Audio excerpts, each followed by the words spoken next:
Hey guys, so in this video I will talk about the automatic configuration, and this is a premium feature.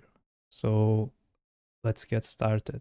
So first, from the game server list, I select the view, then configure section. And now I see the following. I see this as a premium feature. It's called automatic configuration. The automatic configuration can be turned on or off, and it's really useful because it automatically assigns the parts. We can also select the network we want to use.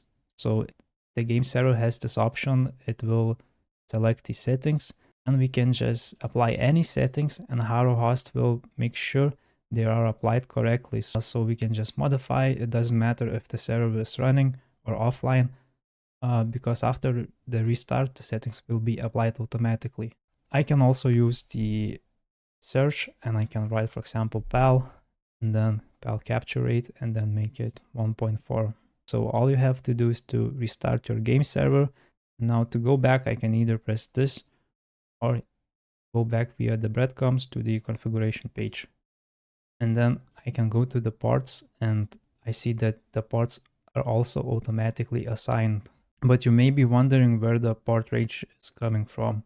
So basically, if we hover to settings and then we scroll below, we will see that there is this section called the game server part forwarding. And what it does, we set here the range, which parts should HaruHost use for game servers to assign automatically. By default, for one game server, HaruHost uses 10 parts. Some game servers might not need that many parts, but just to keep it safe, we use 10 parts.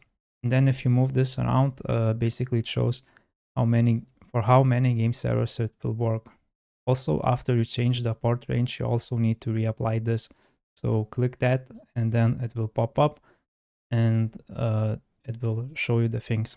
Now, the other thing is that this is not enough, and usually, since your PC will be behind the router, you will need to go to the router page and also adjust the settings for port forwarding as well. However, the main benefit that you can do, you can either select the range that is specified here, or if you want a more secure approach or more specific approach, and customize the parts exposed outside, you can always go to the configure settings and just look at the parts that are assigned, and then reassign them to a different part from your router. So how would that look like? So for example, let's say this is our internal IP, and this is our external IP, which would be, let's say, this one. So what would we do in our router settings? We would just say that we want port 8080 to be port forwarded to 192.168.132, and then we just copy this number to 715.